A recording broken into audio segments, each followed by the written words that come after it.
thought I'd make one more video to go along with this because I really do want you to practice a lot on this little extra swatch of watercolor paper I gave you, so that you could understand about how to control the watercolors more.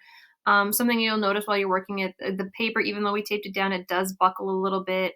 Little pockets of water and watercolor can kind of build up, creating like little drips and stuff. So this is all stuff to kind of pay attention to as you're working with. Like watercolors can be a little bit hard to control because we use so much water.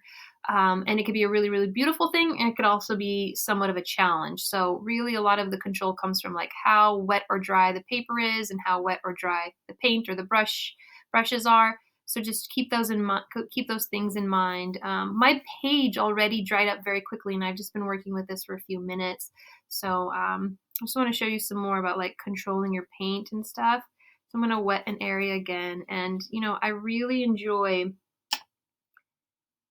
just kind of bringing in some paint and letting it kind of bloom and blossom. As you see, it kind of spreads on its own, which is really nice.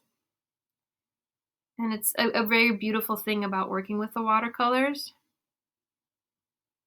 Okay, and then, as I'm working with that, if I want to pull some of that out, I can kind of come in with just a wet brush again and kind of add more water and kind of pull these things and let it blossom a little bit on its own. But again, we have this idea of control, and what I'm doing by adding more water, yes, I'm allowing the paint to kind of blossom a little more, but it also creates like little ridges in the paper because it starts to get a little bit soaked, and so you get like a little river, like a little pool, if you can see it right there. Okay, so just want you guys to really, really pay attention to the wetness of the paper, the wetness of your brush. If you want something like this to happen, then that's great. If you don't, you might need things to be drier. Please remember that watercolors are very additive and subtractive. So I showed you guys how to do that lift earlier where I had this wet paint and I just lifted that little splotch with my tissue paper. But I wanted to lift some more off later. This was already dry. I actually came in with a wet brush right there and was able to kind of erase and to pull back and subtract. I'll do it again right now with this. Just take a wet, clean brush.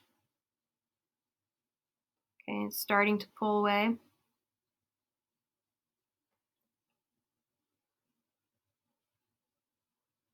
The brush is a very subtle way of doing it. And if I went in with some tissue, I think I'd be able to pull out even more. Yep. See? Okay, so again, it's very additive, it's very subtractive. This paper can deal with like quite a bit of resistance and stuff, so I'm not worried about damaging it by doing this. But just have fun, play around as much as you can. Again, you could let this dry and then like paint more onto it.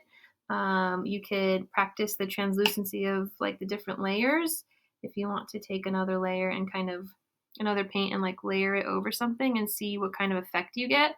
That's pretty cool. Okay, there you go. We did that with our color weave the other day with glazing, and then you could have multiple colors shining through at each other. Just play around, play with all the techniques on this little swatch. Have fun, good luck. I want to see a picture of this when you're done.